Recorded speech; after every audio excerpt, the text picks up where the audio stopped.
usually show people the first go around, but I was so frustrated. It took me 4 hours to get this licked. I finally got the right tools, the right soldering iron, the right equipment, the right everything figured out. So now I'm going to show you how to do this. So the problem with these really fancy pro level mic booms is that they come unterminated, and so you got to terminate it yourself, which I can't see any positive in that. The first thing we need to do, we need to strip it back a little bit. I found that using the scissors are the easiest way to do that. And just be careful not to score the shielding. Just cut it just enough to pull it off. Okay, so now we take our shielding, pull it back. On the previous one, because I needed to be thinner, I was cutting the shielding in half, so if we have any noise issues, we'll know what happened there. So I watched all kinds of videos on how to do this, but the best thing to do was to just take a cable that I pre-bought, take it apart, and then you can kind of see how it works. And so they ground it twice, so the third or the shielding pin goes and touches pin, I'm using pin 1, and then also touches whatever this grounding pin is here, or the little clip, and then white and red. So the key to this is that it really doesn't matter what number you choose on your connection. What matters is that they match up with the other side. So if you put the shielding, so if I put this on pin 1, I need to put it on pin 1 on that side as well. So what we do is pull back all the paper wrapping and the cable chase, or whatever you call the twine that they build the cables with. Pull that back, cut it, and then you cut these a lot shorter than you think you need to cut them. So we cut them about there, and then since we have it, we'll strip it.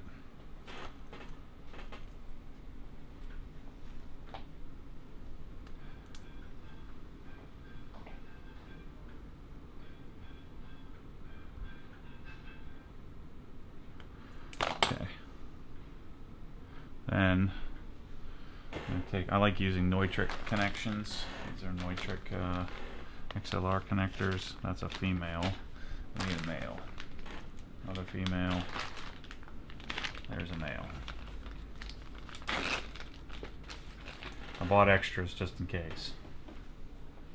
Alright, so we'll take this, put it in our little clippy thing. So we're going to do blue on 2 and red on 3. So our blue connection is going to sit right here. So we pull the red out of the way, twist it so it doesn't fray on me, and then we'll take our little clamp, get it in here so that it sits nicely. Okay, so we got that there. Take my soldering iron, take my solder, touch the soldering iron underneath. That'll heat the post. You could tin these leads beforehand, but I find it easier to do it this way. Uh-oh. Pulled out. Oh, ah! Don't do that. Shoot. I heated up everything in the darn planet. Dang it. Grab that pretty tightly too. Ooh, that's a stinger. That's a stinger. Don't do that. Everybody thinks it's so funny when Matty hurts himself. Let's go lefty here. This is going to get real interesting. Come on. Do something.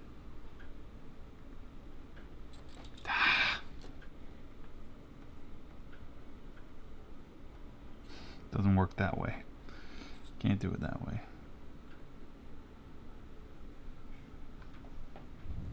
There we go. Got it. Boom. So we got the blue one in there. Same thing for red. Told you as soon as I got the camera on, it'd screw it up. So it makes me human. Otherwise, everybody would think I was just so perfect and awesome that it would just let everybody else down, you know? Right, Ted?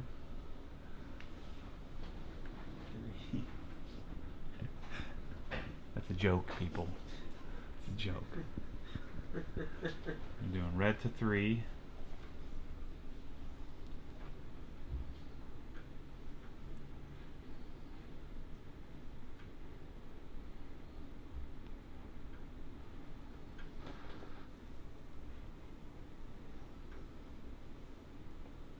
Oh, that's the best one yet. Look at that. Only a little bit of dribble. So let's see what we're working with here. So now we want to take this, our ground here, and we want it to touch both this lead and that lead. So what I've been doing is getting it into lead 1 first. Dang it! Gosh. Oh Lord, Ted. After all that.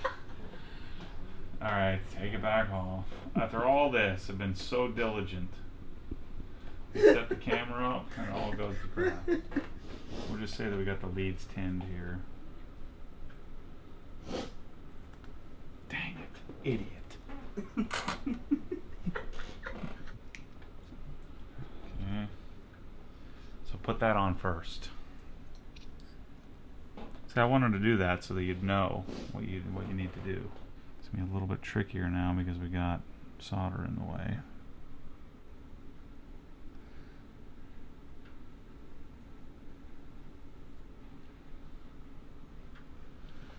There we go.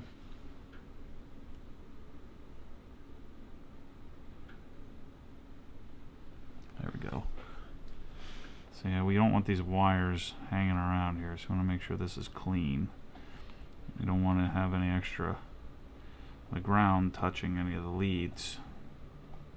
I don't even know if we're supposed to call this a ground, but what I've been doing is just getting it in there and then figuring out how to fix it when I try to get this done.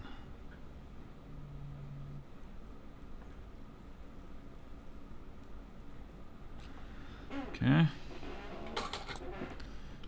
You need to take this loop, pull it up, try not to burn our fingers, and then I'm going to get it to touch the clip. What I'll do is just push this down.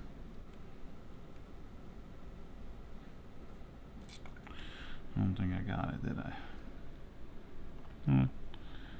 Yeah, I'd like to push it a little tighter. Let's do this.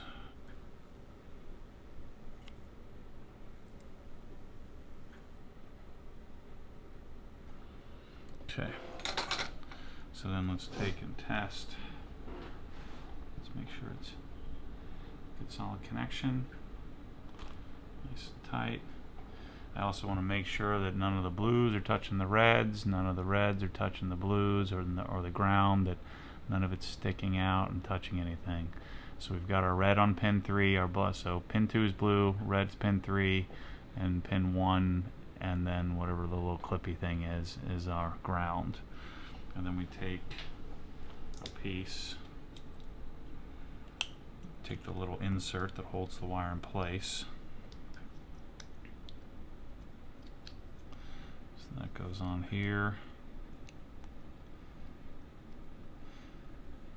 Squeeze it.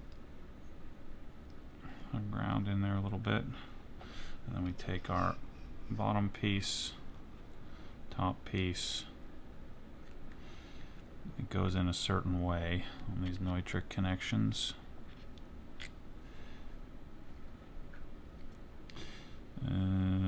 Let's see, I'm gonna have to bend my ground a little bit here. It's kind of a little bulky.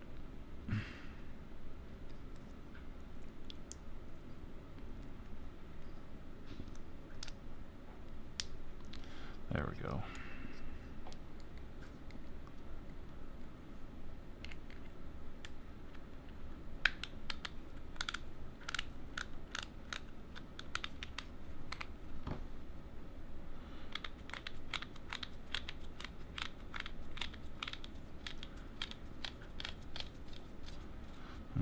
have it. So there's our male connection.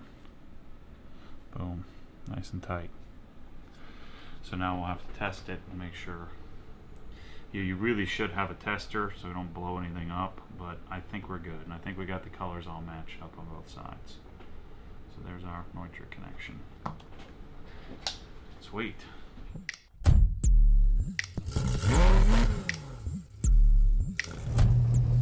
What happens when the force pulls you back, your foot naturally comes off the gas. You have to keep your foot to the floor, foot to the floor.